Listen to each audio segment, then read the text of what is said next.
Hi, and thanks for logging on to the Daily DVAR Halacha. And here's a brand new halacha for you, and it's for Thursday, 3rd day of March. Here we go. This is our last halachas here today on the unit of giving gifts to the poor on the day of Purim. Some people have this arrangement that there is a distribution made by people in America of matanos avyonim, of gifts to the poor, and it's distributed to poor people in Israel who will receive it on Purim Day in Israel. And here's where it gets a little complicated.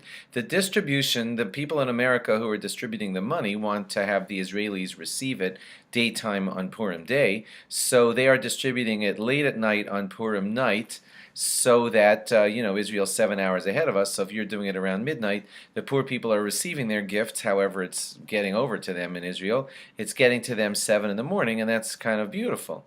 The problem is that means that the person in America who's making the distribution of the money to the poor is distributing it at night, Purim night, where he lives, and really you're supposed to do the mitzvah during the daytime. So the recipients are receiving it during the daytime of Purim Day, but the giver is giving it at the nighttime, what's not really the optimum time to be giving gifts to the poor.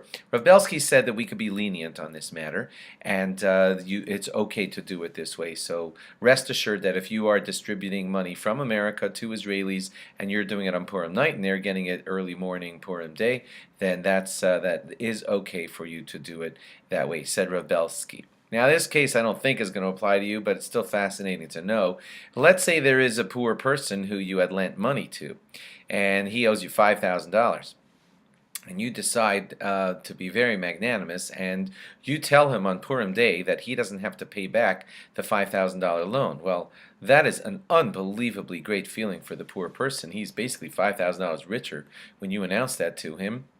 And that's like you sort of just gave him $5,000, and the halacha is that you have not fulfilled the mitzvah of matanos la'avyonim when you did that, because you didn't give him a gift. Don't get me wrong, you did a wonderful thing. You gave a $5,000 boost to this poor person who doesn't have to pay you back the loan, but you couldn't fulfill the mitzvah of giving gifts to the poor because you didn't give a gift to the poor. So it's still wonderful. I'm not telling you not to do it, but just make sure to give some other gift to a poor person so you could fulfill that piece of the mitzvah. If it happens that the recipient does not know the giver and the giver does not know the recipient, it was handled through the mail or something or through credit card transactions, the mitzvah is still fulfilled. It doesn't have to be that the rich person is handing it into the hand of the poor person, even if you don't know who sent you the money or the giver doesn't know who received his money. As long as you know that you're distributing money to the poor people on Purim Day, then you have fulfilled the mitzvah. I want to tell you one more law. It's not related to gifts to the poor on Purim. Still a very important law, and it is this. I say it every year. You know you're supposed to hear the whole Megillah when you go to shul at night and during the daytime on Purim. And if the guy next to you makes a whole lot of loud noise during one of the Hammons, or he coughs or sneezes, or anything like that, and you miss a word, some people think, oh no, I missed a word, and it's all over now. Well, it's not.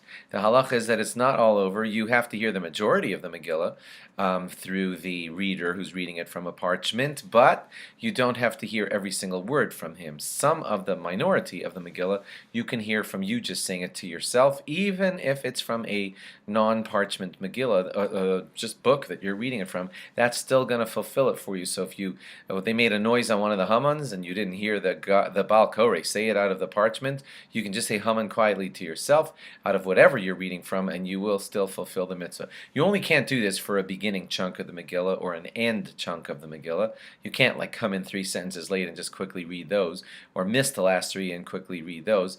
And you can't miss a whole chunk of the story, even the small chunk of the story, like the guys who were trying to poison Achashverosh, who got caught. If you miss that whole piece, then that's a problem. But here and there, when it's just a word, you can fill in the word by just saying it to yourself, and then quickly go back to hearing the rest of it from the reader.